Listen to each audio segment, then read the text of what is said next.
کہ عالم دین ہے سید سبطین شاہ نقوی صاحب ہیں، اومن پوری صاحب ہیں کوئی، انہوں نے بڑے سخت جملے کہے ہیں، تو ان کے اوپر آپ ان کے سخت جملے کہنے کا مقصد ہے کہ وہ پڑھے لکھے ہوتے، سبطین بالکل ان پڑھ آدمی ہے، بالکل بلا مبالغہ ان کو میرا پیغام بھی دے دیں۔ میں نے ان کو کہا بلکہ میں نے ان کو حوالہ دیا تھا کہ ایک دفعہ پروگرام اور تھا سیالکوٹ کے پاس ہے مراکی وال، ٹھیک ہے، مراکی وال میں ایک مولوی صاحب تھے، وہ اس سبطین کو نال ساتھ لائے، اس کا بازو پکڑا ہوا تھا، یہ دیکھو یہ رب سن رہا ہے، ٹھیک ہے، تو کہنے لگے یہ شیعہ سے اہل حدیث ہوئے ہیں تو ان کو ٹائم نہیں دیتے مراکی وال والے۔ میں نے کیوں نہیں ٹائم دیتے؟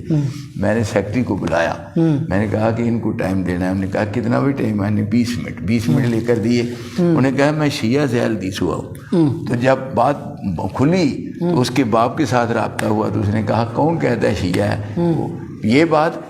پھر اس کی تصدیق کے لیے انعام دونوں جان بین سے رکھے گئے اور سرگودے وہاں پہنچے، تو سبطین کے باپ نے کہا کہ کون ذلیل کہتا ہے ہم شیعہ؟ ہم تو شیعہ نہیں تھے۔ بیٹا کہتا ہے شیعہ تھے، باپ کہتا ہے نہیں شیعہ۔ آپ خود ہی اندازہ کر لیں کہ یہ علمی دنیا میں کہاں ہے، اور ان لوگوں کو یہ بات جچتی نہیں۔ بعض ایسی چیزیں ہیں وقت کی مصلحت کے پیش نظر، ذاکر نائس نے 1 نہیں 2,000 نہیں 2,000 یا 4,000 نہیں، لاکھوں کی تعداد میں پورے ورلڈ میں اس کا نام ہے، ٹھیک ہے، لیکن ایسے لوگ جو بالکل یعنی نااہل قسم کے سمجھے جاتے ہیں ان پر اعتراض کریں، جیسے کہ راستے میں آدمی جا رہا ہے اس کو جب کوئی آدمی بدزبانی کرتا ہے اس سے کیا فرق پڑتا ہے؟ ذاکر نائک یعنی ایک بہترین انسان ہے کہ دیکھیے اس کی بیوی آئی ہے تو اس کو کہا گیا کہ یعنی آپ کی بیوی کا فوٹو، اس نے کہا نہیں یہ نہیں ہو سکتا، اندازے کریں کہ شریعت کا اتنا پابند ہے۔